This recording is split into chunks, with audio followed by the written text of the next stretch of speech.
नमस्कार दोस्तों, आज आपको बताऊंगा कि जीएसटी अपील ट्रिब्यूनल यानी जीएसटैट के अंदर अपील फाइल करने के लिए जीएसटैट पोर्टल पे कैसे रजिस्ट्रेशन लेंगे। आज आपको डिटेल में बताने वाला हूं मैं। लेकिन उससे पहले बताना चाहूँगा, जो भी भाई बंधु मेरे चैनल पे पहली बार है, इस वीडियो को पहली बार देख रहे हैं, जिन्होंने अभी तक सब्सक्राइब नहीं किया, सब्सक्राइब कर लीजिए। साथ ही साथ बेल आइकन पे भी क्लिक कर लीजिए ताकि इस तरह का कंटेंट आपको मिलता रहे दोस्तों। तो सबसे पहले तो आपको इस पोर्टल पे आ जाना है। इसको बोलते हैं जीएसटैट पोर्टल, जीएसटी अपील ट्रिब्यूनल। ठीक है। अगर आप अपील आपकी अगर रिजेक्ट हो जाए अपील अथॉरिटी से, उसके बाद आपकी सेकंड अपील भी रिजेक्ट हो जाए, तो अगला जो स्टेप बचता है वो आता है आपका जीएसटैट अपील के अंदर अपील करना। इसको हम बोलते हैं कि जीएसटी ट्रिब्यूनल के अंदर, जीएसटी अपील ट्रिब्यूनल के अंदर अपील फाइल करना। तो उसके लिए आपको इस जीएसटी पोर्टल पे रजिस्ट्रेशन लेना होगा। तो कैसे लेंगे रजिस्ट्रेशन? देखिए, रजिस्टर्ड का ऑप्शन है, इस पर क्लिक करेंगे और यहाँ पे बहुत सारे रजिस्ट्रेशन के ऑप्शन हैं। आप as a tax payer registered कर सकते हो, टैक्स ऑफिशियल्स कर सकते हो। टैक्स ऑफिशियल ज़्यादातर जीएसटी डिपार्टमेंट वाले ऑफिसर्स रहेंगे, वो टैक्स ऑफिशियल्स का यूज़ करेंगे।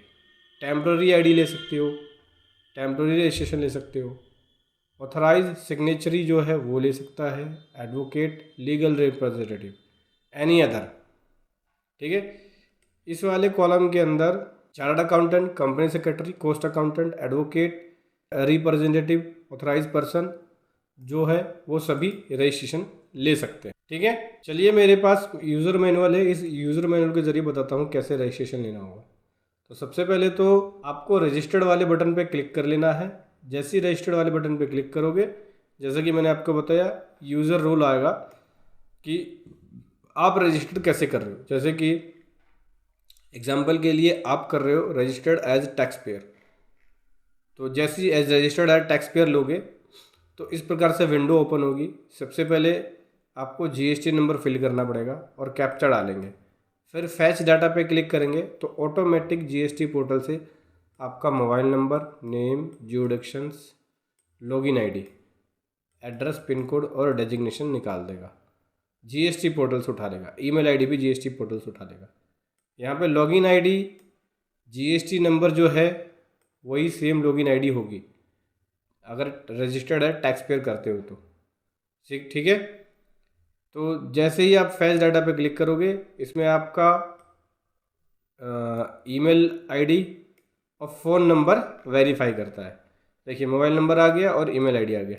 इसको वो ओटीपी के ज़रिए उसको वेरीफाई करेगा। जैसे ही जीएसटी नंबर वगैरह भर दोगे तो फिर ओटीपी जिस नंबर पे आएगा उसको डाल के उसको वेरिफिकेशन कर लेना है ताकि ईमेल आईडी और फ़ोन नंबर वेरीफाई हो जाए। अब ऑथराइज रिप्रेजेंटेटिव के रूप में अगर आप रजिस्ट्रेशन लोगे तो वहाँ पे पूछेगा कि ऑथराइज रिप्रेजेंटेटिव में क्या है। एडवोकेट है, लीगल रिप्रेजेंटेटिव है, चार्ट अकाउंटेंट है, कंपनी सेक्रेटरी है, कोस्ट अकाउंटेंट है, क्या है। वो देने के बाद अगर आप इनमें से कोई हैं तो उसका एनरोलमेंट नंबर, ठीक है, किसको रिप्रेजेंट कर रहे हैं, टैक्स पेयर को, तो यहाँ पे tax payer details, tax payer का नाम, एड्रेस, ये सब, लॉगिन आईडी वगैरह डालना पड़ेगा। लॉगिन आईडी आप तो लॉगिन आईडी अपना रखोगे जिसके थ्रू आपको लॉगिन करना है इस पोर्टल पे। फ़ोन नंबर, ईमेल आईडी भी आप अपना रखोगे। टैक्स पेयर वाला जो होगा उसके अंदर भी फ़ोन नंबर, ईमेल आईडी रहेगा जिसको आपको वेरीफाई करना होगा, जैसे मैंने पहले बता रखा है। और ऑथराइज रिप्रेजेंटेटिव वाले में भी फ़ोन नंबर, ईमेल आईडी को वेरीफाई करना पड़ेगा। ओटीपी जाएगा दोनों पे ही, उस पर जाके वेरीफाई करना पड़ेगा। ठीक है। मेंबरशिप नंबर में अगर आप एडवोकेट है तो उसका मेंबरशिप नंबर, सीए है तो उसका मेंबरशिप नंबर, चार्टर्ड अकाउंटेंट है, कंपनी सेक्रेटरी है, कोस्ट अकाउंटेंट है, उसका मेंबरशिप नंबर यहाँ पे लिखेंगे।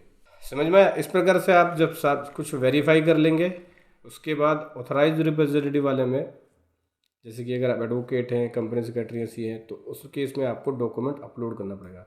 डॉक्यूमेंट में रजिस्ट्रेशन सर्टिफिकेट अपलोड करना पड़ेगा आपको। फिर उसके बाद उसको सबमिट कर देंगे। देन उसके बाद लॉगिन वाले बटन पे क्लिक करेंगे। फिर लॉगिन वाले बटन पे क्लिक करने के बाद लॉगिन पेज ओपन होगा। यहाँ पे यूज़र आईडी, पासवर्ड, कैप्चा डाल के लॉगिन वाले बटन पे क्लिक कर देंगे। ठीक है। अगर पासवर्ड भूल जाते हैं तो फॉरगेट पासवर्ड का ऑप्शन होता है, वहाँ पे जाके क्लिक करके फॉरगेट पासवर्ड पे जाके पासवर्ड को रीसेट कर सकते हैं। अकाउंट लॉक हो जाता है तो अनलॉक भी कर सकते हो यहाँ से, ठीक है। फिर लॉगिन आईडी, कैप्चा वगैरह और यूज़र आईडी डाल के लॉगिन कर लेंगे। जैसे ही लॉगिन कर लेंगे आपको इस प्रकार से बटन दिखेगा, कंटिन्यू का एक ऑप्शन दिखेगा, इस बटन पे क्लिक करना पड़ेगा। एक डिक्लेरेशन आएगी या डिस्क्लेमर आएगा, इसको बस सेलेक्ट करके अग्री करना पड़ेगा। देन उसके बाद आपकी विंडो ओपन हो जाएगी अपील फाइलिंग के लिए। उसके बाद वहाँ से जाके आप अपील फाइलिंग कर सकते हैं। कैसे अपील फाइल करना है ये मैंने अपनी पुरानी वीडियो में बताया हुआ है।